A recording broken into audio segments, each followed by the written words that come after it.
آخرت نہیں جاتی. آخرت لازم اور ملزوم ہے. جیسے دنیا ہے ویسے ہی آخرت ہے. میں نے سمجھایا, پہلے ہی سمجھایا. آخرت کو اتنے کھلے الفاظ میں کیوں جوڑا بنایا؟ یہ جتنی دنیا ہے ویسے آخرت بھی ہے. اس یقین کا تصور ہمارے بچوں کے ذہنوں میں ڈالیے, ورنہ ہما کو کوئی نہیں بچا سکتا جہنم سے, نہ اس کی آگ سے, کیونکہ اصل کامیابی جہنم سے نجات ہی ہے. وَمَنْ زُحْزِحَ عَنِ النَّارِ فَقَدْ فَازَ. جو جہنم کی آگ سے بچا لیا گیا وہ کامیاب ہو گیا.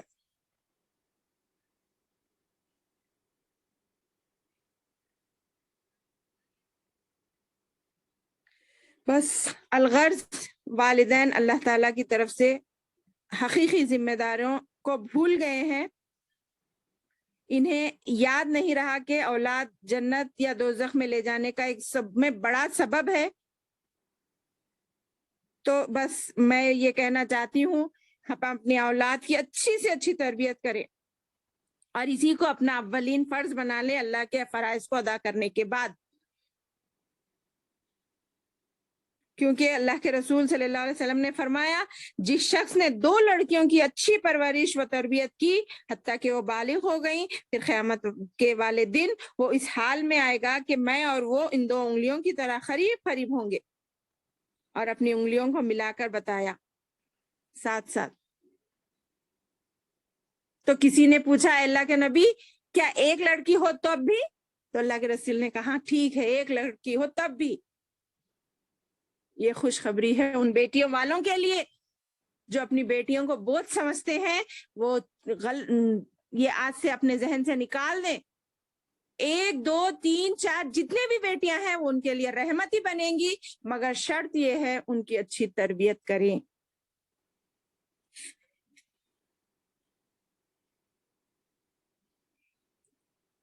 کیوں؟ کیونکہ لڑکیوں کی صحیح پرورش اور تربیت کرنے پر امام الانبیاء محمد عربی صلی اللہ علیہ وسلم کے ساتھ جنت میں رفاقت ملنے والی ہے. یہ سوچ کر ان کی پڑوس بن کر رہیں گے ہم, اور یہی اولاد ہمیں جہنم سے بچانے کا سبب بنے گی اس وقت. اور یاد رکھیں, اسلام ہی وہ پہلا دین ہے جس نے عورت کے حقوق کا نہ صرف تحفظ کیا بلکہ اس کی عزت اور اس کی تکریم کا بھی بہت اہتمام کیا. اسی اہتمام اور عزت میں اس سے مردوں کے ساتھ ملنے کو منع کیا گیا ہے اور پردے کا پابند بنایا گیا ہے. اسے بیرونی سرگرمیوں اور معاشی پریشانیوں سے فارغ رکھا گیا ہے تاکہ وہ بری نظر سے بچتی رہے اور اسے اپنی ہوس کا نشانہ بنا کر جو لوگ اس کی عزت اور عصمت کو تار تار کرتے ہیں اس سے بچتی رہیں, جیسا کہ آج کل مغرب کی بے پردہ عورتوں کے ساتھ ہو رہا ہے.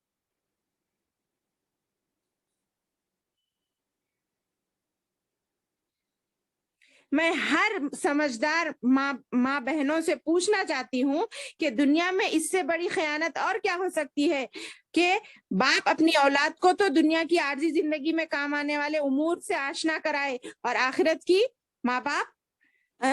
کی ابدی زندگی میں کام آنے والے امور کی طرف اس کی توجہ نہ دلائے.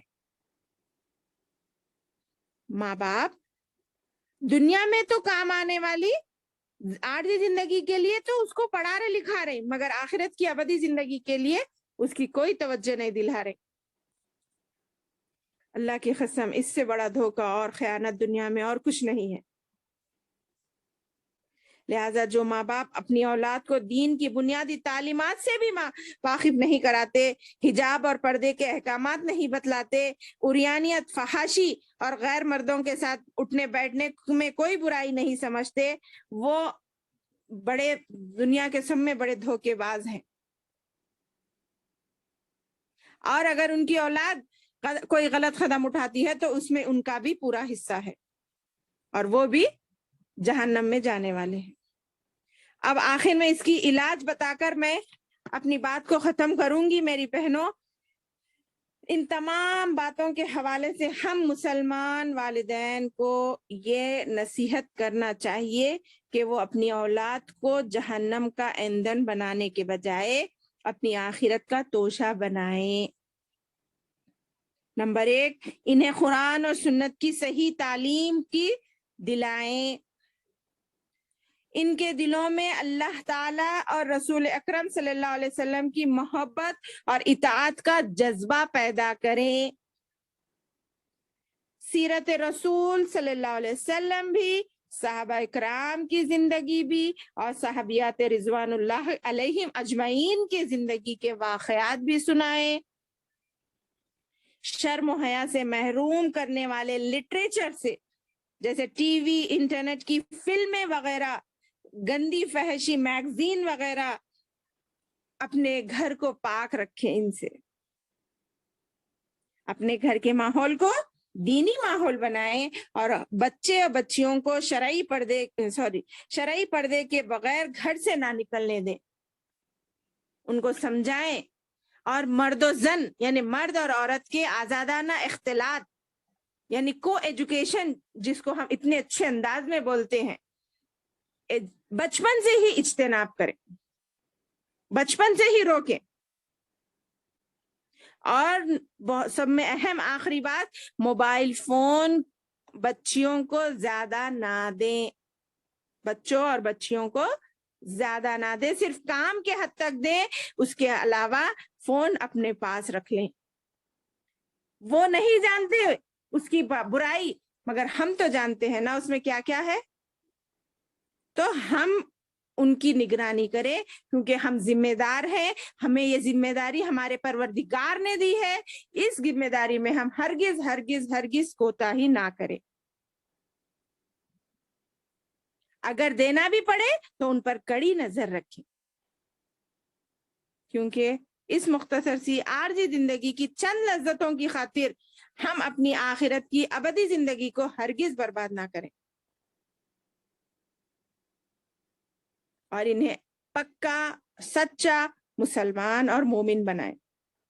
اللہ سبحانہ و تعالیٰ سے دعا کرتی ہوں کہ اللہ تعالیٰ ہمیں دنیاوی فتنوں اور پریشانیوں سے بچتے ہوئے استقامت دین، نیک اعمال کرنے والے اور برے کاموں سے بچتے رہنے والے اور اولاد کی صحیح اسلامی طرز پر تربیت کرنے کی توفیق عطا فرمائے، آمین یا رب العالمین۔ ربنا حب لنا من ازواجنا وذریاتنا قرۃ اعین واجعلنا للمتقین اماما، ربنا تقبل منا انك انت السميع العليم وتب علينا انك انت التواب الرحيم، والسلام عليكم ورحمة الله وبركاته۔